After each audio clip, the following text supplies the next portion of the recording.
Hey, friends, welcome to the Homesick to Happy podcast. I'm so happy that you're here. Today, I'm talking with my friend Kripa Reese. But first things first, if you're new here, I just want to give you a special welcome and let you know what I do here is I teach people who have moved to a new area how to feel at home by leading them through the process of creating connection and excitement, even if they are super shy. So today, my good friend Kripa Reese is here. Kripa, would you like to introduce yourself? Hello, I'm Kripa Reese. I am married and I have 8 children. And there's something. And I live on a farm. We have chickens, goats, and ducks, pretty much anything you can think of. And I have baby goats in my house right now because I have to bottle feed. And we grow our food and we like to go foraging, very much nature family. And we also enjoy fishing and hunting. I'm a plant lover. I got lots of plants around my house. And I also love social media. So here I am. Yeah, cool, awesome. I'm super excited for our conversation today. And you have a very unique moving journey. Would you like to explain to and like share about your moving journey with our listeners? Sure. So 2000, I actually came to America on a medical visa. A lot of people don't know that. They just think, I don't know, they thought I was a foreign exchange and a foreign exchange that never left.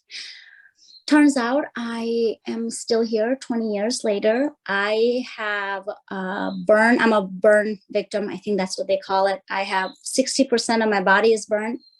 So when I had the opportunity, my orphanage home uncle, we call him uncle, he said, maybe this is the best idea for you to get medical visa there and then fly to America and maybe they can do some screen graft.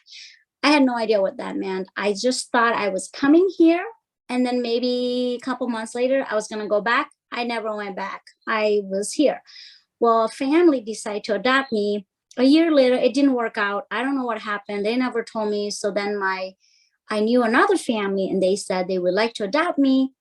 And I've been with that family for 19 years. And to this day, I always wonder, like, why didn't the other family want me? But I am grateful I'm with my new family because we match. Like they all have the dark hair and the dark skin, and the other family had red hair, blonde hair, blue eyes, and I always stuck out. And I guess I didn't really feel like I belonged in that family because everybody knew, oh, there's the Chinese girl, even though I wasn't Chinese. Actually, I'm 60% Chinese. So yeah, it was crazy, but then the rest is history. I mean, I've been here since 2000, June of 2000. Okay. Yeah. And making a move like that and not knowing that you're actually not going back, I feel like that would have been a huge transition once you found out that you're not going back.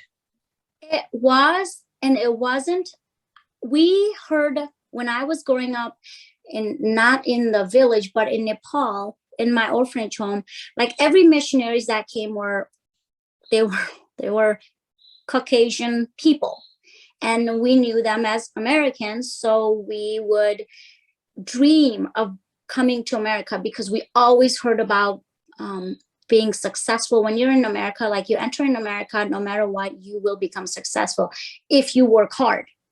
They always told us that. And I thought, oh man, wouldn't it be fun to go there, make money, and then send it back to my family? Well, when I found out I wasn't going back, I wasn't heartbroken. I thought, oh, okay, I'm used to it because I have moved with my mom, my dad. As a kid, we moved everywhere. We never had a home like you call a home. I like my husband. If he would tell me tomorrow, let's move, I would say, okay, let me pack, and I would move because I don't have that sentimental value of being in one place. Plus, I like adventure. So the hardest part about that, I would say, is not seeing my brothers. I had 2 little brothers in the orphanage home, and I feel like I betrayed them. That would probably be the hardest thing. Other than that, I was excited.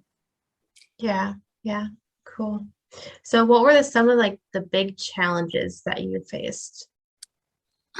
I did not know my English as good. I really, really worked hard. I listened a lot, like a lot of conversations, not to be, nosy, but I wanted to certain words. I wanted to say it the American way. I also had a hard time making friends, not because I was different, but because I just didn't know how. I didn't know how. Like people treated me good. They did not treat me bad. I would say maybe once or twice, maybe the kids being kids. But other than that, I had a good experience. But my mom, who adopted me, every time I said a different word, she always helped me, even though at the time I was super frustrated. Like I used to say pizza, and then she would say, no, no, no, pizza. Like it was constant. Fish, I would say fish, and she'd be like, nope. And I would cry and was so frustrated. She would always correct me. And now I learned that she helped me, and I'm doing it the same thing with my kids. I'm constantly correcting them. And I'm very, very thankful she did that, because people will ask me, you've been here 20 years, but how is your English so good? Like people that weren't born here, or Nepali people that I know from the cities, they'll always ask me like, I've been here 30 years. How is your English so good? Because people that when we come from other countries, we want to sound like Americans. We want to do a lot of things like American. I think part of it is to be accepted so they don't make fun of your accent.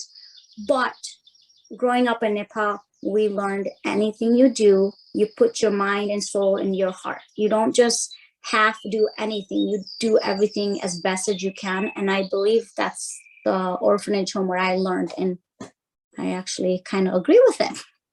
Yeah. So, yeah.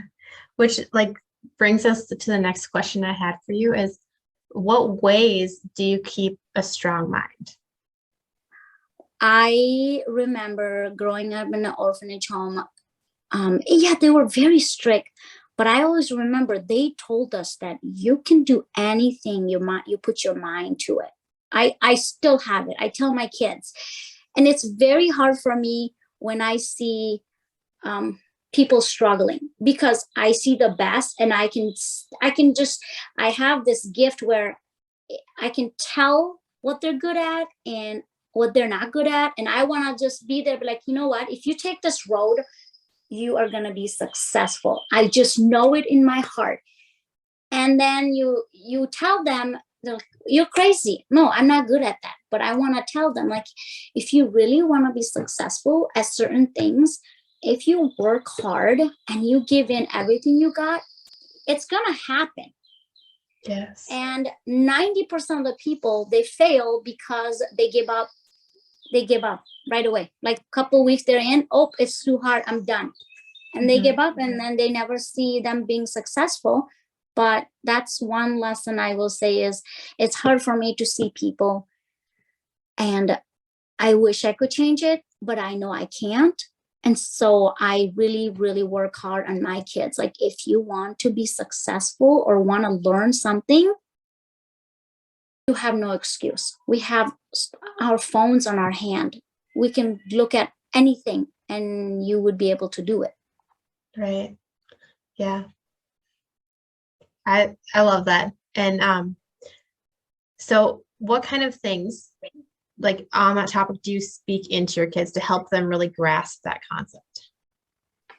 Pretty much anything I learned as a kid, I try teaching them. And I feel like sometimes I fail because I kind of get lazy, because even if they don't know how to grow food, I feel like they'll be fine because of grocery stores.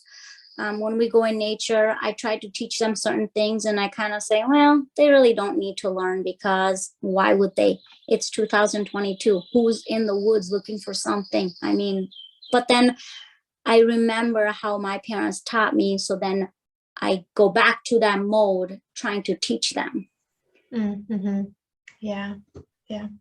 So your story of, growing up in Nepal and transitioning here to the United States, I feel like you've taken that transition and made it so beautiful, and you're like thriving where you are. And I know some people who go through a big move and they are not able to thrive. Like, what do you think the difference is? Like, why are you able to I thrive here? I think it's a mind game of victim. Like I'm a victim, poor me, because I sometimes did it. And I realized that no one can help you unless you want to. And I really think it's just the way I have always been. I've always had a positive, sometimes too positive, but also poor me. Like everybody, it seems like so many people play that poor me game or the childhood trauma. Every one of us has childhood trauma. Yeah, sometimes we feel like a victim, but you can stay in that boat or you can get out of that boat and make a change and see the better version of yourself. But you can't do that without you trying. If you just stay there, it's never going to change. So you have to change your mindset to saying, you know what, I've had a horrible childhood. I've had all the bad things I can think of, but I'm not going to let that change me for the worse, but I'm going to use that to be better. Yeah, yeah. I think that's so powerful, choosing to use it for good. Yes. Yeah, yeah. So what advice do you have for people who have made a similar move? I would say give everything you have. Don't let the society tell you, oh, you're a different ethnicity, you're gonna get treated. I was told that, and I honestly get treated better than I believe most people that grew up here. And just do your best and don't listen to anybody else, and just make something out of yourself and try to connect with people that either have positive mindset or you want to learn something. Just connect with somebody. Yes, yeah, I love that. So if there are listeners who want to connect with you and learn more from you, where can they connect with you on the internet?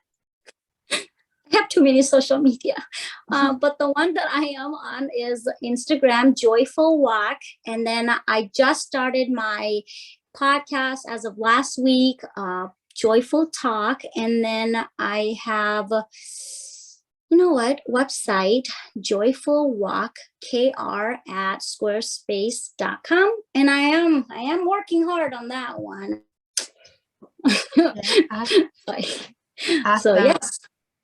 Yeah, so I will have the links for everybody who is interested in the show notes below. And then if you're watching on YouTube, it will be in the description of the video as well. Kripa, thank you so much for taking time to come on the podcast and chat with me. I always love our time together. Yes, we do. Yay. And no babies interrupted me.